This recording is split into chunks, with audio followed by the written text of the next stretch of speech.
Hello students, we are going to solve the NCERT back exercise and this is only for the help. ये सिर्फ help के लिए हैं.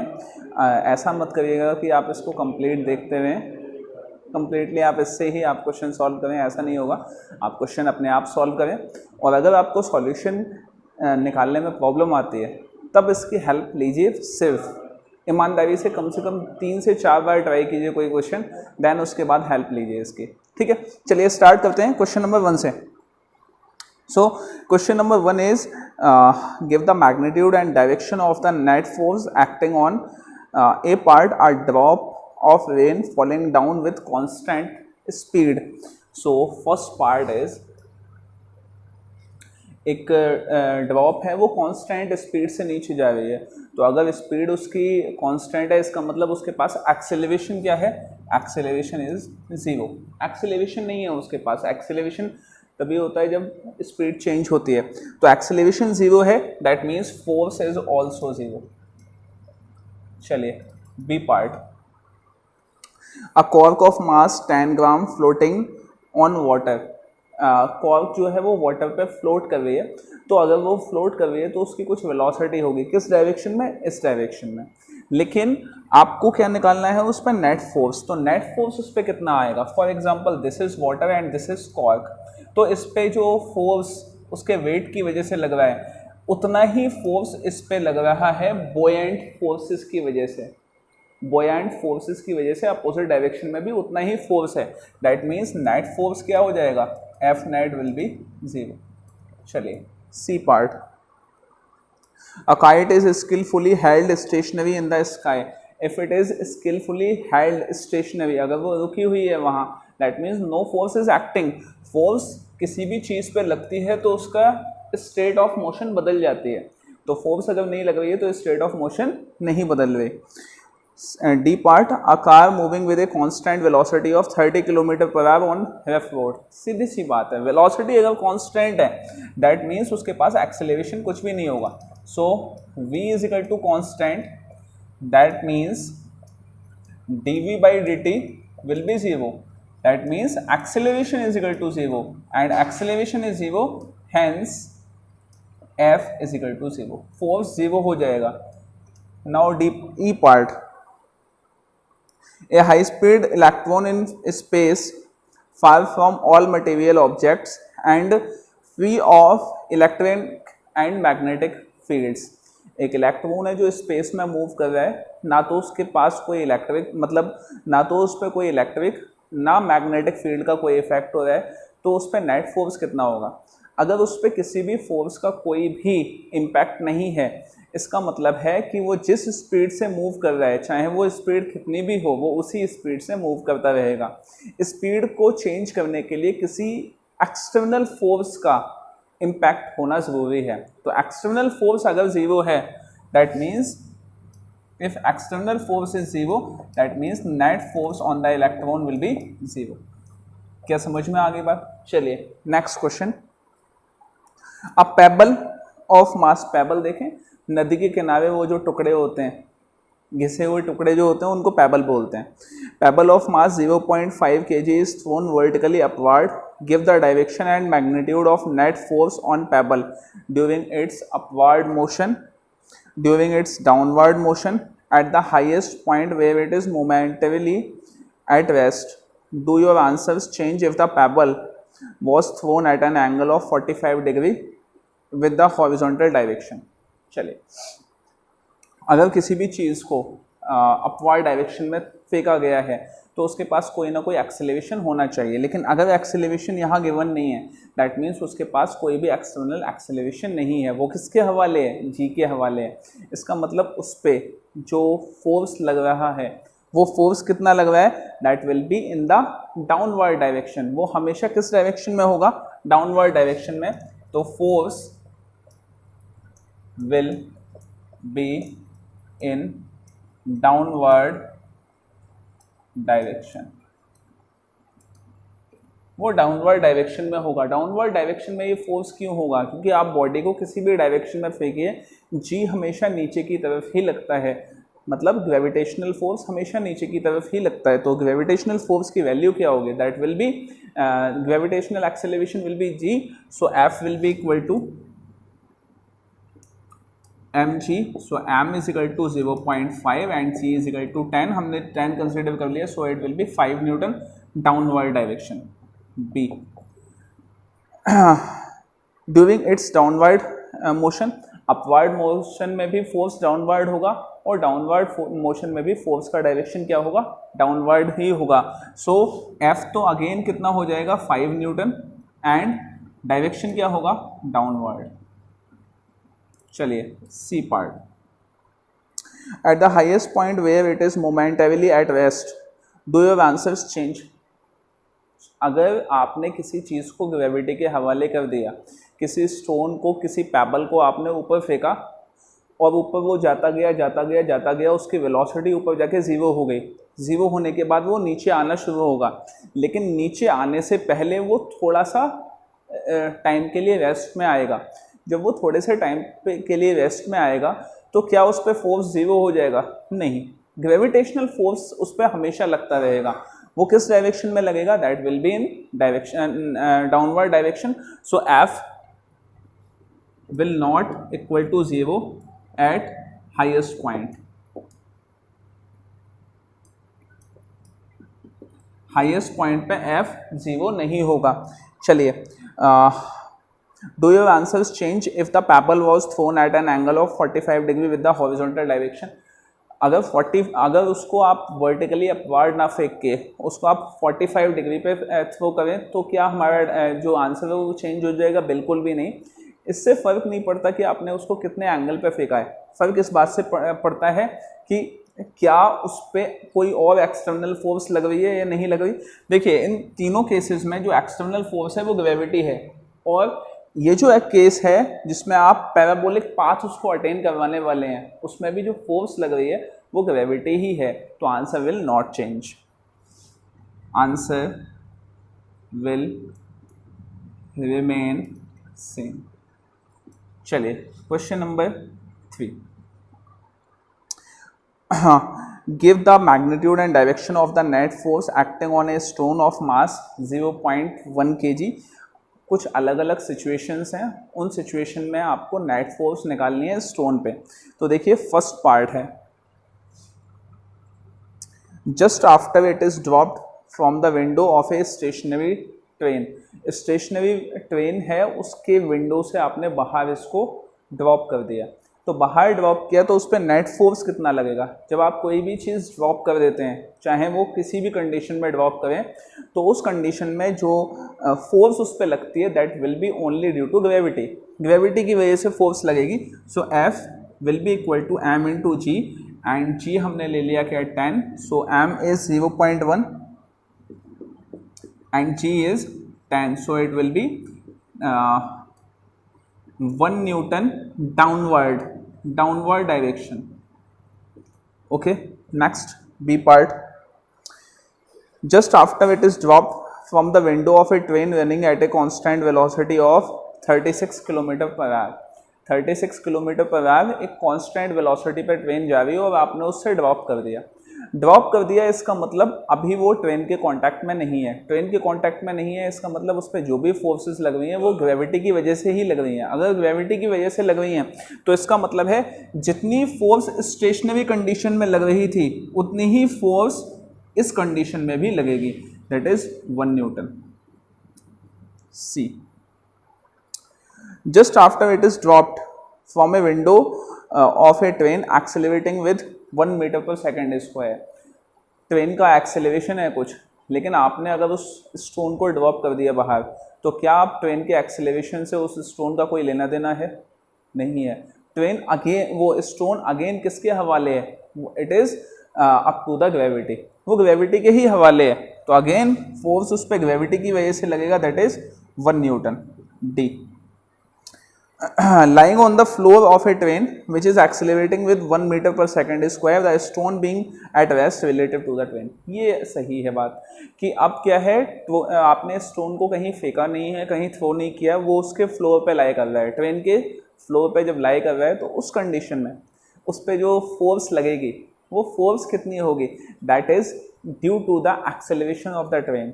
अब वो ट्रेन के कांटेक्ट में है तो ट्रेन का एक्सेलरेशन कितना दिया हुआ है आपको, 1 metre per second square. So F is equal to mass into acceleration, and mass is 0.1 kg and acceleration is 1 meter per second square. So the force will be 0.1 Newton in the direction of train. Train के direction में आपको उसकी force लगेगी। क्या समझ में आ गई बात? ये तीनों क्वेश्चंस क्लियर हो गए। चलिए अब आगे बढ़ते हैं। Question number 4। Question number 4 is one end of string of length L is connected to a particle of mass M and other and two small peg on a small smooth horizontal table। एक smooth horizontal table है और यहाँ पे एक आपने bolt लगाया हुआ है, उससे आपने एक स्ट्रिंग को अटैच किया हुआ है और ये स्ट्रिंग जो है वो इस तरह से रोटेट कर रही है हॉरिजॉन्टल डायरेक्शन में। चलिए, if the particle moves in circle with speed v speed से मूव करता है, then the net force on the particle पे जो नेट फोर्स लगेगा वो कितना लगेगा। देखिए, पार्टिकल जो है वो हमेशा बाहर जाने की कोशिश कर रहा है, it will try to go in outward direction. अब आउटवर्ड डायरेक्शन में जो ये बाहर जाने की कोशिश कर रहा है, तो आउटवर्ड डायरेक्शन में जाने की वजह से बचने के लिए इस पर फोर्स कौन सी लग रही है, तो इस पे जो फोर्स लग रही है that force will be in the inward direction and that is due to tension. ये टेंशन की वजह से उस सर्कुलर पाथ में टिका हुआ है। So the force will B tension, this is first part. Tension की वजह से ये सर्कुलर पाथ में सस्टेन कर रहा है। चलिए next question number 5। A constant retarding force of 50 Newton is applied to a body of mass 20 kg moving initially with a speed of 15 meter per second. How long does the body take to stop? Question ये है कि कोई body move कर रही थी, ठीक है। For example कोई व्हीकल है, वो मूव कर रहा था और मूव करते हुए व्हीकल में आपने रिटार्डिंग फोर्स लगाया, मतलब ब्रेक लगा दिए। तो ब्रेक लगाने की वजह से आपने उसको रोक दिया। रोकने में टाइम कितना लगेगा वो आपको बताना है, कितना टाइम लगेगा, ठीक है। तो देखिए, ऐसे क्वेश्चंस आपने काइनेमेटिक्स में बहुत सारे किए हैं, जहां पे आपके पास u दिया होता था, v 0 हो जाए, क्योंकि फाइनली आप स्टॉप कर देंगे ना, उस बॉडी को स्टॉप करेंगे तो v 0 हो जाएगा, ठीक है। और आपको क्या क्या दिया हुआ है, u दिया हुआ है, अच्छा फोर्स भी दी हुई है यहाँ पे, तो आपको टाइम निकालना है, सिंपल, ठीक है। टाइम निकालते हैं। सबसे पहले गिवन पार्ट लिखते हैं, ये गिवन क्या क्या है यहाँ पे। गिवन सिंपल सा क्वेश्चन है बिल्कुल। F is equal to 50 newton का फोर्स है, उसके बाद मास कितना है, M is equal to 20 kg mass है, उसके बाद speed means initial speed U is equal to दी हुई है आपको 15 मीटर पर सेकेंड, और आपको T कैलकुलेट करना है। चलिए, टी कैलकुलेट करने के लिए सबसे पहले तो ए की वैल्यू आप निकाल लीजिए। ए की वैल्यू कैसे निकलेगी, that is F is equal to M A, so A is equal to F by M, which is F is 50, M is 20, so it will be 2.5 metre per second square. This is the value of acceleration. चलिए अब आगे, next is what, next is आपको time अगर calculate करना है तो देखिए, acceleration आपके पास है, u है, और v भी गिवन है। v कितना है, 0 है, क्योंकि फाइनली आपने स्टॉप कर दिया उसको। v गिवन है, u गिवन है, a गिवन है, t निकालना है। तो बाय फर्स्ट लॉ लगाइए, v is equal to u plus a t. आपके पास v है, u है, a है, t निकाल लीजिएगा, अपने आप इसको सॉल्व कीजिएगा, ठीक है। आपकी नोटबुक में होना चाहिए, मैं सॉल्व नहीं करूँगा, मैं आपको कंप्लीट सॉल्यूशन तक पहुँचा दूंगा, बस आपको सॉल्व खुद करना है। Question number 6, a constant force acting on a body of mass 3 kg changes its speed from 2 meter per second to 3 meter per second in 25 seconds. The direction of motion of the body remains unchanged. What is the magnitude and direction of force? बहुत simple question है, बहुत simple question है। आपको क्या दिया हुआ है, that is mass is given, mass is equal to 3 kg, और इस मास को आपने फोर्स लगाई, इसका पहले से कुछ एक्सेलरेशन था, वो एक्सेलरेशन था 2 मीटर पर सेकेंड, और जब आपने इस चलती हुई बॉडी पे फोर्स लगाई, पीछे से धक्का लगाया, तो इसकी स्पीड बढ़ गई 3.5 मीटर पर सेकेंड आ गई। ठीक है, आपको ये बताना है कि वो फोर्स कितनी लगी है।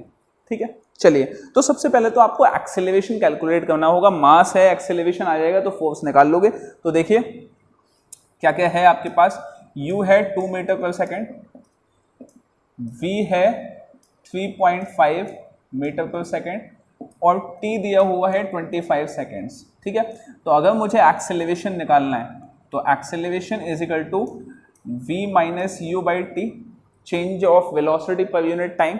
तो चेंज ऑफ वेलोसिटी क्या आ गया, 3.5 minus 2 divided by 25, so it will be 1.5 divided by 25, so it will be 0.06 metre per second square. This is the value of acceleration. अब F is equal to ma होता है, ये उम्मीद मत कीजिए कि मैं ये वैल्यू भी कैलकुलेट करके दूंगा, हो जाएगी इजीली, कर लीजिएगा। क्वेश्चन नंबर 7, ये सारे सॉल्यूशंस होने चाहिए, ये इस बात के विटनेस होंगे कि आपने इन क्वेश्चंस को किया है। ठीक है, चलिए question number 8, the driver of A 3 wheeler moving with A speed of 36 kilometre per our. एक कोई 3 व्हीलर वाला है, ऑटो वाला, वो 36 किलोमीटर पर आवर से मूव कर रहा है। See is a child standing in the middle of the road and brings his vehicle to rest in 4 seconds just in time to save the child. 3 wheeler वाला आगे जा रहा था और आगे जाते हुए उसने बीच सड़क में एक बच्चे को देखा, देख के उसे लगा कि कहीं एक्सीडेंट ना हो जाए, इसलिए उसने ब्रेक लगाया। ब्रेक लगाने से पहले उसकी जो इनिशियल वेलोसिटी थी that was 36 kilometre per our, और जब ब्रेक लगाया तो उसको 4 सेकंड का टाइम लगा रुकने में, स्टॉप होने में, मतलब वेलोसिटी उसकी 0 हो गई 4 सेकंड के अंदर। चलिए, अब आपको क्या निकालना है, v उसकी 0 हो गई, आपको कैलकुलेट करना है what is the average retarding force on the vehicle. The mass of the 3 wheeler is 400 kg and the mass of the driver is 65 kg। आपको रिटार्डिंग फोर्स निकालनी है। ठीक है, कि फोर्स कितना निकला। तो देखिए फोर्स कैसे निकालेंगे हम, अगर फोर्स लगाने की वजह से वेलोसिटी चेंज हुई है 36 किलोमीटर पर आवर से, वो आ गई कितनी, 0, तो इसका मतलब कुछ एक्सेलरेशन नहीं हुआ, रिटार्डेशन कुछ हुआ है, तो आप रिटार्डेशन निकाल लीजिए। डी एक्सेलरेशन को ही हम रिटार्डेशन बोलते हैं, तो यहाँ कंफ्यूज नहीं होना, कई बार डी एक्सेलरेशन आएगा, कई बार रिटार्डेशन आएगा, कई बार नेगेटिव एक्सेलरेशन आएगा, तो यहाँ कंफ्यूज नहीं होना। तो रिटार्डेशन की आप वैल्यू निकाल लीजिए, और उस रिटार्डेशन को मतलब a माइनस ए की वैल्यू को आप मास से मल्टीप्लाई कर दीजिए, आपके पास आंसर आ जाएगा। देखते हैं, देखिए मास कितना है, मास टोटल है कितना, 400 kg है 3 व्हीलर का और 65 kg है ड्राइवर का, इसका मतलब टोटल मास क्या हो गया, 465 kg। चलिए, अच्छा u कितना है, 36 किलोमीटर पर आवर, इसको आपको स्टैंडर्ड वैल्यू में चेंज करना होगा। 36 किलोमीटर पर आवर को अगर मैं मीटर पर सेकंड में चेंज करूँ तो इसको 5/18 से मल्टीप्लाई कर दीजिए, 18 2 36, सो 5 × 2 10 मीटर पर सेकंड आपका आंसर आ गया initial velocity. Final velocity v क्या है, 0 है। अगर एक्सेलरेशन निकालना है, अच्छा यहाँ टाइम दिया हुआ है 4 सेकंड का टाइम लगा है, तो एक्सेलरेशन क्या हो गया, v minus you divided by T. अब यार ऐसे मत देखना आके फाड़ के कि ये वाला फॉर्मूला कहाँ से आ गया, आपने फर्स्ट इक्वेशन पढ़ी है, v is equal to u plus a t, तो अगर मैं u को उधर ले जाऊँ तो v minus u is equal to a t हो जाएगा, तो t इज इक्वल टू क्या हो गया, v माइनस यू बाई ए, या a निकालना है तो v minus U by T. तो यहाँ से ये फॉर्मूले अलग अलग तरह से बन जाते हैं, कंफ्यूज नहीं होना। चलो, तो v तो हो गया 0, u हो गया माइनस का 10 और t हो गया 4, सो इट विल बी माइनस का 2.5 मीटर पर सेकेंड स्क्वायर। समझ में आ गई बात, कि क्यों मैं इसको नेगेटिव एक्सेलरेशन बोल रहा था, क्योंकि माइनस साइन आता है इसमें। अब आगे f आपको निकालना है, रिटार्डिंग फोर्स, तो m × a कर दो, आंसर आ जाएगा, फटाफट इसको सॉल्व कर लो। चलिए next question number 8, sorry question number 8 ही था ये, 7 रह गया, एक मिनट, बीच में 7 रह गया, ये 8 है। क्वेश्चन नंबर 7 यहाँ कर देते हैं। A body of mass 5 kg is acted upon by two perpendicular forces 8 Newton and 6 Newton. Give the magnitude and direction of acceleration of the body. Acceleration का आपको magnitude और direction निकालना है। तो सबसे पहले तो देखिए कि कंडीशन क्या है। कंडीशन ये है कि कोई बॉडी है और उस पर दो फोर्सेस लग रही हैं। बॉडी का मास क्या है 5 kg, उस पर दो फोर्सेस लग रही हैं। इस डायरेक्शन में 8 न्यूटन की फोर्स लग रही है, इस डायरेक्शन में 6 न्यूटन की फोर्स लग रही है, दोनों परपेंडिकुलर हैं। अगर आपको नेट फोर्स निकालनी है तो नेट फोर्स कैसे निकालेंगे कि आप पैरेललोग्राम बना लीजिए और ये जो रिजल्टेंट होगा this is net force, this is resultant force. तो रिजल्टेंट फोर्स की वैल्यू कैसे निकालेंगे आप, एफ आर या एफ ही लिख लूँ इसको। F will be equal to, इसको मैं बोल देता हूँ F1, इसको F2, तो ये F1 square plus F2 square plus 2F1 F2 cos theta. Cos theta की वैल्यू हो गई क्या 90, थीटा की वैल्यू 90, तो कॉस 90 क्या हो गया 0, तो लिखने की आवश्यकता है क्या, नहीं है। तो ये F1 square plus F2 square, तो F1 स्क्वायर हो गया आपका 8 का स्क्वायर, 8 का स्क्वायर 64 और 6 का square 36, so it will be 100 root 100, this is 10। मतलब नेट फोर्स कितना लग रहा है 10 न्यूटन का। फोर्स नहीं पूछा आपसे, आपसे पूछा है एक्सेलरेशन। एक्सेलरेशन की वैल्यू पूछी है कि एक्सेलरेशन का डायरेक्शन क्या होगा, एक्सेलरेशन कितना होगा। तो देखिए मास है कितना 5 kg का, तो मास ये रहा, एफ ये रहा, एक्सेलरेशन इज इक्वल टू हो गया आपका एफ बाई एम। फटाफट वैल्यू रख देंगे, आंसर आ जाएगा आपके पास। एक्सेलरेशन तो ये आ गया। अब इसका डायरेक्शन कैसे निकलेगा, डायरेक्शन यहाँ से निकाल लीजिए। इसको बोल दिया थीटा, थीटा बोला, ठीक है, तो आप tan थीटा लगा दीजिए। tan थीटा होता है परपेंडिकुलर अपॉन बेस, ये 6 तो ये वाला भी 6, तो ये हो गया 6/8, 6/8। तो आप कहोगे सर ये तो फोर्स की वैल्यू है, एक्सेलरेशन की क्या है, चलो फोर्स की है, फोर्स को मास से डिवाइड कर दूँ तो ये 6/5, 8/5, 5 से 5 कैंसिल, कोई फायदा हुआ क्या, नहीं हुआ। सो इट विल बी 3/4, 3/4 की वैल्यू होती है 0.75 और 10.75 होता है शायद 37 डिग्री के आसपास, देख लेना एक बार, 37 या 37.5 डिग्री, ट्रिग्नोमेट्रिक टेबल में देख लेना, आंसर मिल जाएगा आपको। क्या आपको क्लियर होगी बात क्वेश्चन नंबर 7। चलिए अब क्वेश्चन नंबर 8 देखते हैं। 8 तो हो गया, 9 देखेंगे।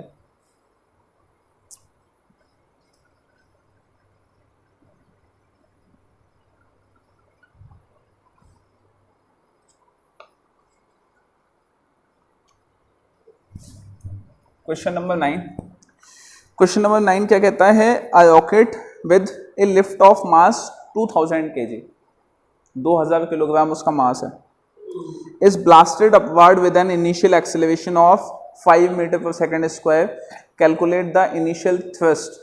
इनिशियल थ्रस्ट का मतलब होता है फोर्स, ठीक है, फोर्स कितना है उस रॉकेट पे।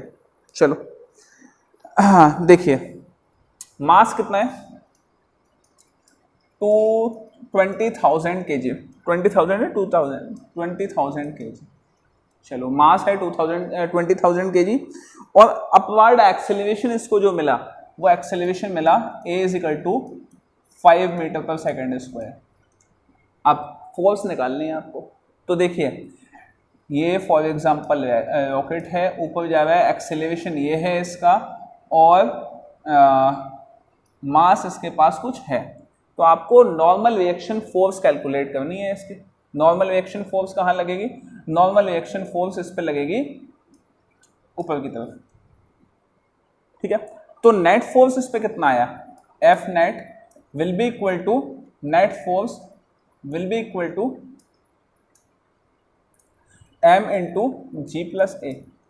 अपवर्ड डायरेक्शन में जाती हुई चीज पे जो फोर्स लगती है वो कितनी लगती है, जी प्लस ए। अगर समझ में नहीं आया है तो real weight and apparent weight ये वाली वीडियो आपको देखनी पड़ेगी, जिसमें लिफ्ट में कोई बॉडी जब ऊपर जाती है तो उसके पास जो फोर्स लगती है उस पर, that will be like this, नीचे आती है तो ये माइनस हो जाता है, ठीक है। तो चलिए, तो आपके पास एफ नेट क्या आ गया, m into g plus a, तो f will be equal to m 20,000, g आपने कहा 10 और a है आपके पास 5, ऐड कीजिए, मल्टीप्लाई कीजिए और आंसर निकाल लीजिए। मुझे तो दिखाई दे रहा है, अगर आपको भी दिखाई दे रहा है तो अच्छी बात है। नेक्स्ट क्वेश्चन नंबर 10,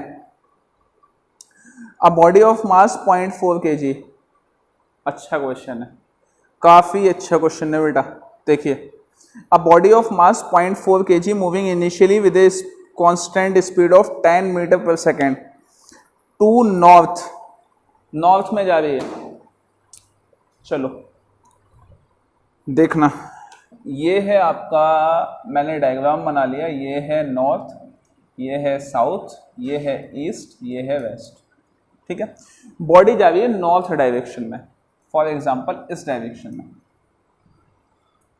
चलो, नॉर्थ डायरेक्शन में जा रही है 10 मीटर पर सेकेंड स्पीड से, और नॉर्थ डायरेक्शन में जाते जाते इस बॉडी पे एक फोर्स लगती है। वो फोर्स क्या है? वो फोर्स है 8 न्यूटन। 8 न्यूटन की फोर्स लगती है। उस 8 न्यूटन की फोर्स का डायरेक्शन क्या है? साउथ की तरफ, साउथ की तरफ फोर्स लगती है। बॉडी जा रही थी कहाँ? नॉर्थ में, फोर्स लगती है कहाँ? साउथ में। चलिए, अब आपसे क्या बोला गया है? For 30 seconds. फोर्स भी कितनी देर के लिए लगती है? 30 सेकेंड्स के लिए फोर्स लगती है। तो F इजिकल टू क्या लगा? 8 न्यूटन है, और टाइम कितना है? Time is equal to 30 seconds. चलिए, और क्या बोला गया है?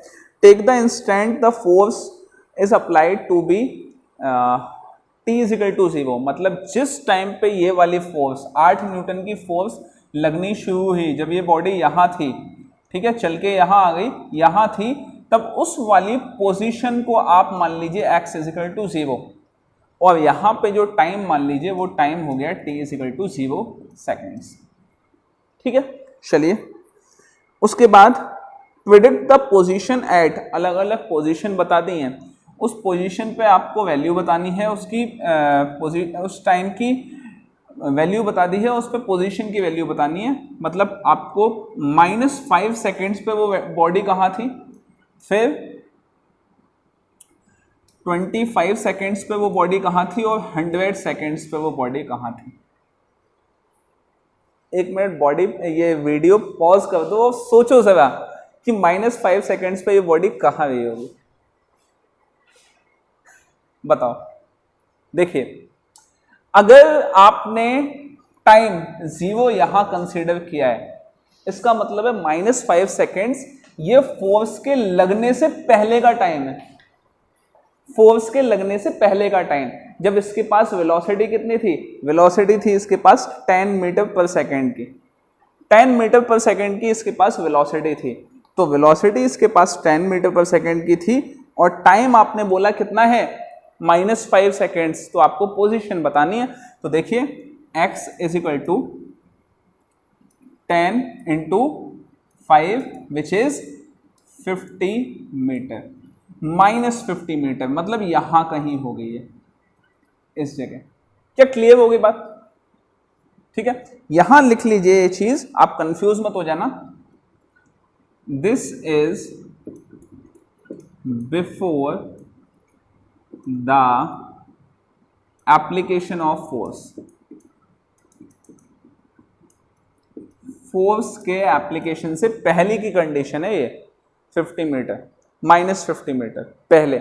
चलो, अब नेक्स्ट इज 25 सेकेंड्स, मतलब कि फोर्स कितने टाइम तक लगी? 30 सेकेंड्स तक। और आपसे कब पूछा गया है कितनी देर के लिए? 25 सेकेंड्स के लिए।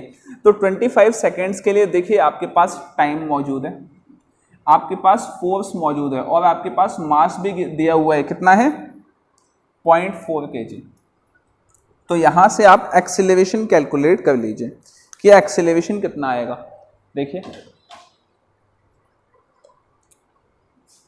Acceleration is equal to F/m। ये फर्स्ट पार्ट हो गया हमारा, सेकेंड पार्ट कैलकुलेट कर रहे हैं। Acceleration is equal to F/m। तो F हो गया कितना?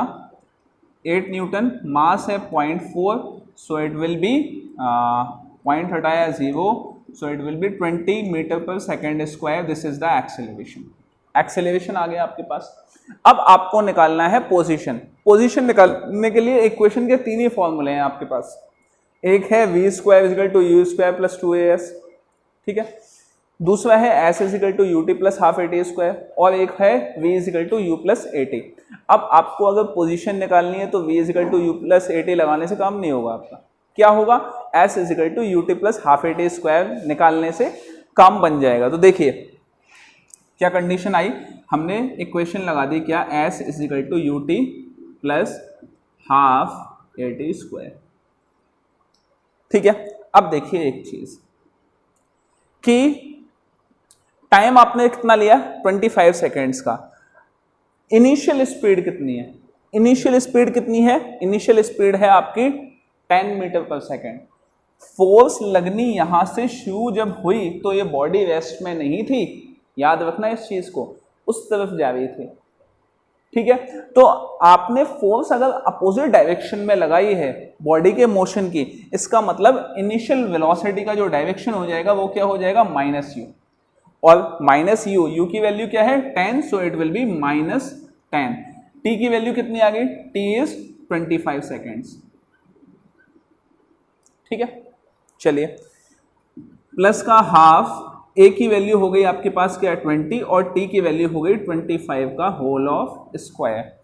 इसको सॉल्व कर लीजिए, आपके पास कुछ वैल्यू आ जाएगी।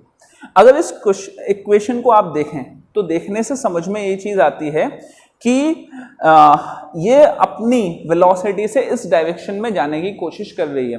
25 सेकंड तक ये इस डायरेक्शन में जाने की कोशिश कर रही है और 25 सेकंड तक एक्सेलरेशन लग रहा है, लेकिन दोनों ही की वैल्यू अपोजिट डायरेक्शन में है, इसलिए इस वैल्यू से इसको आप माइनस कर देंगे और आंसर इसका जरूर निकालेंगे। निकालने के बाद मैच करेंगे कि आंसर सही आया है आपका या नहीं आया। चलिए next, third part. Third is आपको टाइम दिया हुआ है क्या, 100 सेकेंड्स। 100 सेकेंड तक आपको बताना है कि इसकी पोजीशन क्या होगी। देखो भाई 100 सेकेंड तक आप अगर निकालना चाहते हैं तो यहां आप देखिए कि फोर्स तो सिर्फ 30 सेकेंड्स तक लगी है, उसके बाद तो फोर्स लगी ही नहीं है। तो आप पहले ये कैलकुलेट कीजिए कि 30 सेकेंड्स में वो कितना गई है। ठीक है, 30 सेकेंड में एक्सेलरेशन है, 30 सेकेंड के बाद एक्सेलरेशन नहीं है, तो इसका मतलब आपको कैलकुलेट करना होगा कि 30 सेकेंड में वो कितना दूर गई है। तो 30 सेकेंड में आपको अगर निकालना है तो यही वाला फॉर्मूला लगाएंगे आप, that will be s is equal to u t plus half a t square. ठीक है, और ये जो वैल्यू लगेगी आपकी वो फॉर 30 सेकेंड्स की होगी, बाकी 70 सेकेंड्स की बाद में बात करेंगे। तो u कितना हो गया, अगेन -10, t कितना हुआ, इस बार 30 हो गया, प्लस का हाफ, एक्सेलरेशन 20 इंटू 30 का होल स्क्वायर। तो यहां से आपका आ जाएगा क्या, पोजीशन। ये कंप्लीट आंसर नहीं है अभी, ये सिर्फ 30 सेकेंड्स के लिए है, मैं इसको लिख देता हूं 30 सेकेंड्स। अब बचा हुआ क्या होगा 70 सेकेंड्स के लिए। 70 सेकेंड के लिए वो 70 सेकेंड के लिए वो यूनिफॉर्म स्पीड में गई है। फोर्स अगर 30 सेकेंड पे बंद हो गई लगना तो इसका मतलब है एक्सेलरेशन होना भी बंद हो गया। ठीक है, एक्सेलरेशन होना बंद हो गया तो 30 से लेके 100 तक वो यूनिफॉर्म स्पीड से गई है। अब वो यूनिफॉर्म स्पीड है कितनी, वो हमें कैलकुलेट करनी है। तो यूनिफॉर्म स्पीड कैसे निकल के आएगी, वो हमें निकल के आएगी कि यहां पे आपने फोर्स जब लगाई तो यहां से यहां तक मतलब 30 सेकेंड्स तक उसने कितनी वेलोसिटी अचीव कर ली। तो v आपको निकालनी है, तो v is equal to u plus 80 हो गई। अब u क्या लेंगे, 0 नहीं, 0 नहीं ले सकते क्योंकि ये बॉडी रेस्ट में नहीं थी। किस डायरेक्शन में जा रही थी, अपोजिट डायरेक्शन में। तो अपोजिट डायरेक्शन में तो -10 प्लस a कितना हो गया 20 और t कितना हो गया 30। तो इट विल बी 20 इंटू 30 600 -10, so it will be 590 metre per second. This is the velocity. अब इस वेलोसिटी को आप मल्टीप्लाई कर दीजिए किससे, वेलोसिटी इंटू टाइम। टाइम कितना 70 सेकेंड्स। मैं यहां कर देता हूं इसको, तब तक आप ये वाली वैल्यू निकालिए कि ये वैल्यू कितनी आई 30 सेकेंड्स के लिए। देखिए कि क्या जितनी देर में मैं ये वाला पार्ट रब कर पाता हूं, क्या आपका आंसर आ जाता है।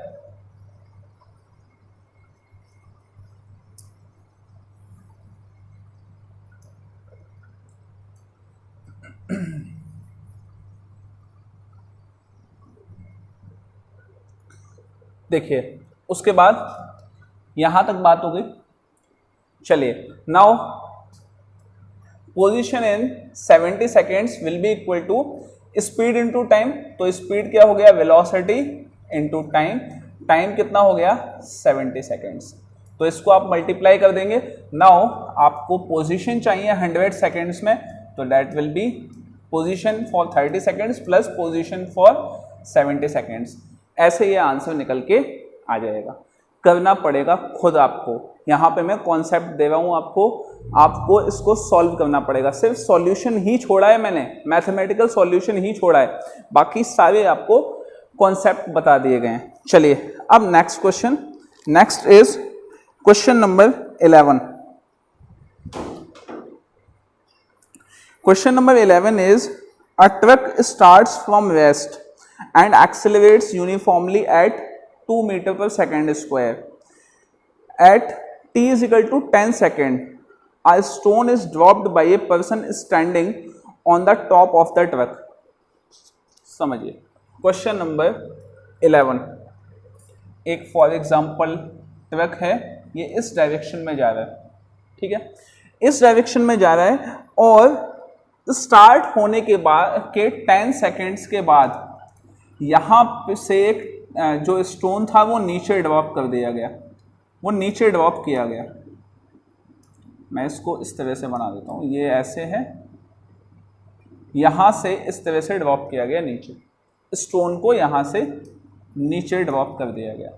आपको बताना है कि ये जो स्टोन ड्रॉप हुआ है ये 11th सेकेंड पे ड्रॉप हुआ है। आपको वेलोसिटी और एक्सेलरेशन बताना है, मतलब आपको वेलोसिटी निकालनी है इसकी और एक्सेलरेशन निकालना है, दो चीज़ें निकालनी है। तो देखिए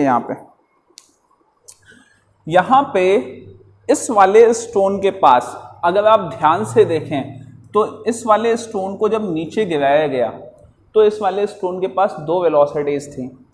एक वेलोसिटी तो इसके पास आई ट्रक की वजह से, ट्रक से आपने गिराया ना इसको नीचे।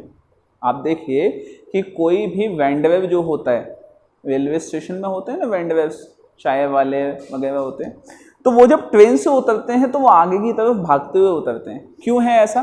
क्योंकि जो ट्रेन की वेलोसिटी होती है वो वेलोसिटी उनकी होती है, तो जब वो उतरते हैं तो वो धीरे धीरे उस वेलोसिटी को कम कर देते हैं, उसके बाद वो रेस्ट में आते हैं। इसका मतलब कि कोई भी चीज़, कोई भी ऑब्जेक्ट किसी अगर व्हीकल पे रखा है तो उस ऑब्जेक्ट के पास वेलोसिटी वो होगी जो उस व्हीकल की वेलोसिटी होगी, ठीक है। तो इसका मतलब है कि इसके पास जो वेलोसिटी आएगी, स्टोन के पास एक वेलोसिटी आएगी ट्रक की हॉरिजॉन्टल स्पीड की वजह से, वो आएगी इस डायरेक्शन में, ठीक है। अपोजिट डायरेक्शन में क्यों? एयर रेजिस्टेंस की वजह से अपोजिट डायरेक्शन में। तो ये तो हो गई क्या, हॉरिजॉन्टल वेलोसिटी। और ये वेलोसिटी जो आएगी, this is vertical velocity which is due to gravitational force of Earth, ठीक है। तो ये दो फोर्सेस जब आएंगी तो इनके बीच की जो नेट फोर्स होगी, this will be the net velocity. तो आपको ये नेट वेलोसिटी कैलकुलेट करनी है। नेट वेलोसिटी कैलकुलेट करने से पहले आपके पास वर्टिकल वेलोसिटी और हॉरिजॉन्टल वेलोसिटी भी तो होनी चाहिए। तो देखिए हॉरिजॉन्टल वेलोसिटी कितनी आएगी। हॉरिजॉन्टल वेलोसिटी निकालने के लिए आपके पास क्या क्या है, देखिए आपके पास टाइम है, ठीक है। टाइम कितना है, t is equal to 10 seconds, 10 seconds time है। उसके बाद आपको क्या दिया हुआ है, एक्सेलरेशन है, acceleration is equal to 2 metre per second square, और आपको u दिया हुआ है दैट इज 0, ठीक है। तो जो ट्रक की वेलोसिटी आएगी that is velocity of truck at 10 seconds, that is v is equal to u plus 80। तो u तो हो गया क्या, 0, क्योंकि रेस्ट से स्टार्ट किया है। एक्सेलरेशन कितना हो गया, acceleration is 2 and time is 10, so v is equal to 20 metre per second, and this v is the velocity of truck and this is the horizontal velocity of this stone। Stone की horizontal velocity भी यही है। Now vertical velocity निकालते हैं कि vertical velocity कितनी है। देखिए वर्टिकल वेलोसिटी किस तरह से निकाली जाएगी कि जब इस स्टोन को ड्रॉप किया गया, ठीक है। ड्रॉप करने के बाद जब ड्रॉप जब किया गया स्टोन को, तो उस पर एक्सेलरेशन आया किस वजह से? ग्रेविटी की वजह से। इसका मतलब है कि A is equal to now for vertical velocity, तो A will be equal to G that is 10 metre per second. Acceleration आ गया। चलिए टाइम कितना है? इसको छोड़ने के बाद 11th सेकेंड पे पूछा गया है। 11th सेकेंड पे 10 सेकेंड पे तो ड्रॉप कर दिया गया, उसके बाद आपसे वेलोसिटी और एक्सेलरेशन 11th सेकेंड पे पूछा गया है। तो 11th सेकेंड पे पूछा है तो 10 तो ये हो गया प्लस 1, इसका मतलब t इज इक्वल टू क्या हो गया 1, तो टाइम आ गया आपके पास 1। ठीक है। चलो किसी भी चीज को अगर ड्रॉप किया जाता है तो उसकी इनिशियल वेलोसिटी 0 हो जाती है, तो v आपको निकालना है, तो v vertical will be equal to u plus 80, तो u हो गया 0 प्लस का a कितना हो गया? a है 10 और टाइम है 1। आप कहोगे कि सर आपने यहां तो 11 सेकेंड ले लिया, वहां तो आपने 10 सेकेंड पे ही कैलकुलेशन कर दी थी। देखिए जो हॉरिजॉन्टल वेलोसिटी होती है वो हमेशा कांस्टेंट रहती है। आपने किसी बॉडी को अगर नीचे गिरा दिया तो चाहे आप उसको t इज इक्वल टू 20 पे कैलकुलेट करें, चाहे आपने 10 पे गिरा जरूर दिया है, लेकिन अगर आप t इज इक्वल टू 20 पे पूछ रहे हैं तो भी वेलोसिटी उतनी ही होगी। बात को समझना, हॉरिजॉन्टल वेलोसिटी कभी चेंज नहीं होती।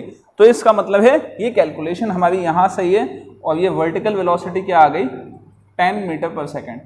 आपको नेट वेलोसिटी चाहिए तो v net is equal to v square plus v h square plus 2 VH cos, और दोनों के बीच में एंगल कितना है 90 डिग्री, तो ये वैल्यू तो 0 हो गई।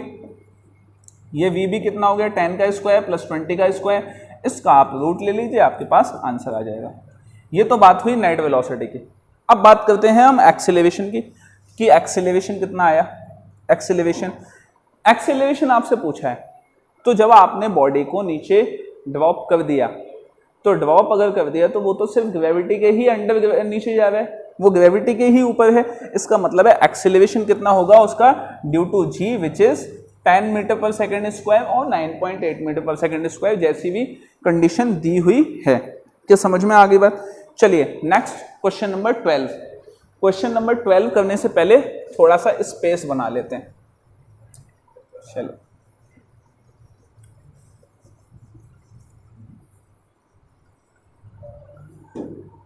Question number 12। A bob of mass 0.1 kg hung from the ceiling of the room by a string 2 meter long set into oscillation।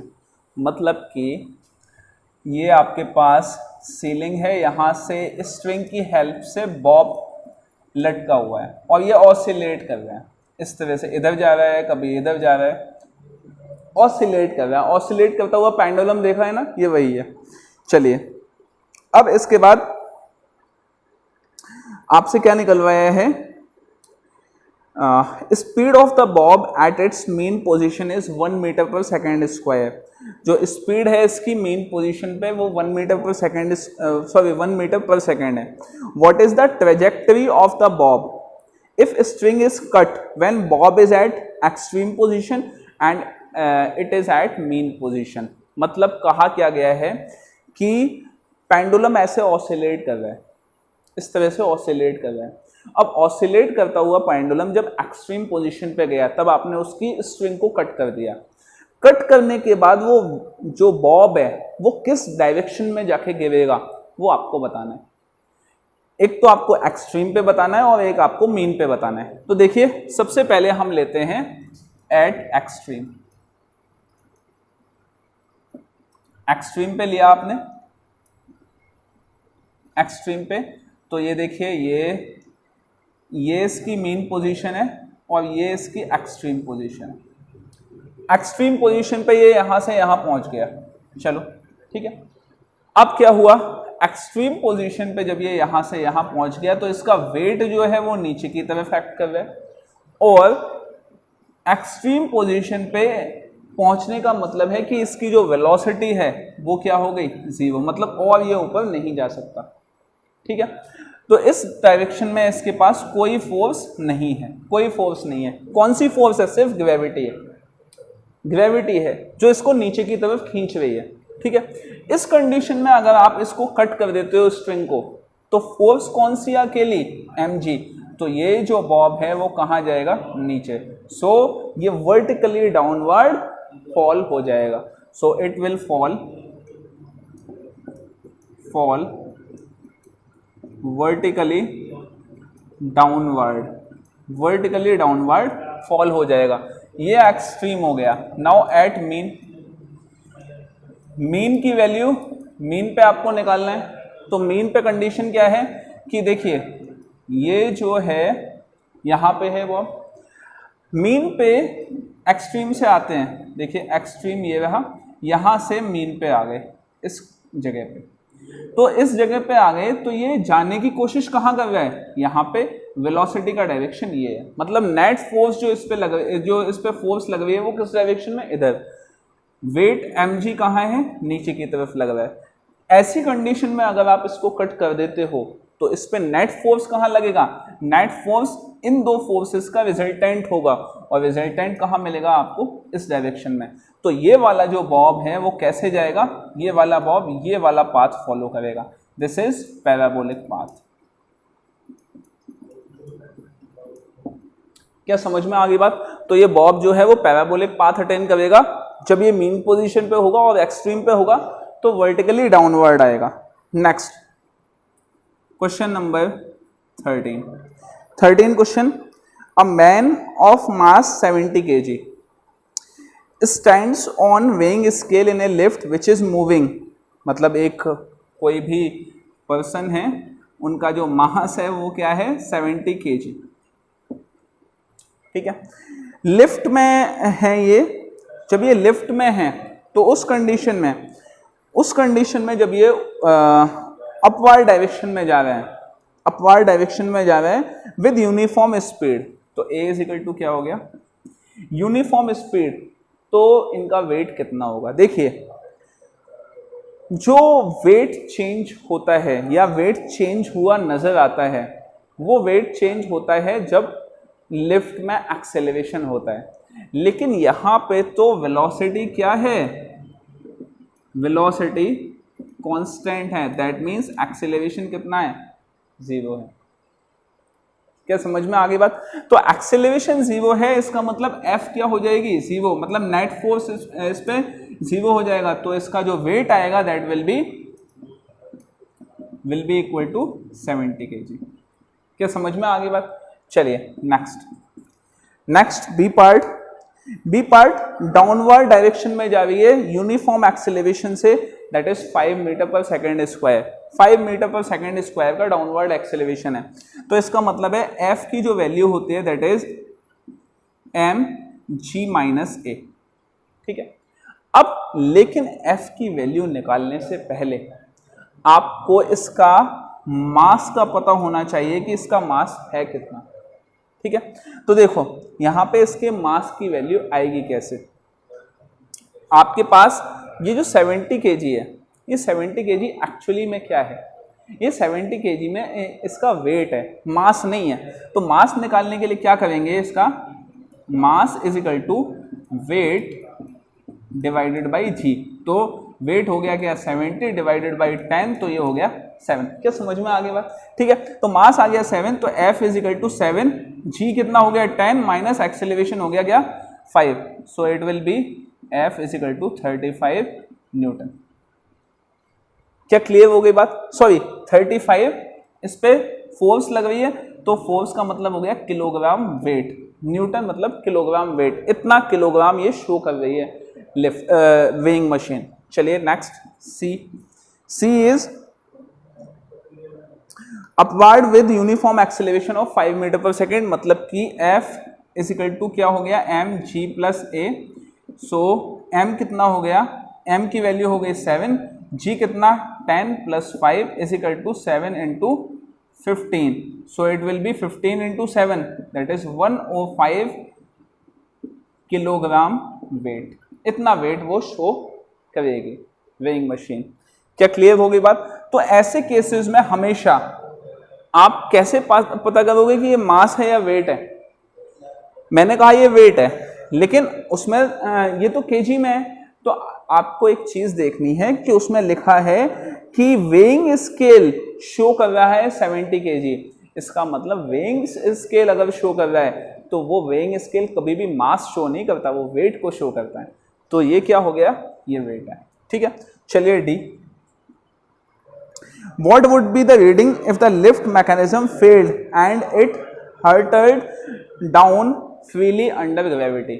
Gravity की वजह से अगर वो नीचे आने लग जाए सिर्फ, तो उस कंडीशन में देखिए F इज इक्वल टू, अगर डाउनवर्ड आ रहा है तो F is equal to G minus a, so M G और एक्सेलरेशन की value G, so it will be 0। तो इसका मतलब है ये कौन सी कंडीशन है? This is weightlessness. This is the condition of weightlessness. क्या समझ में आ गई बात? क्या क्लियर हो गई? चलिए, तो ये क्वेश्चन यहां कंप्लीट होता है। फिर बचे हुए क्वेश्चंस हम बाद में करेंगे बेटा। चलिए।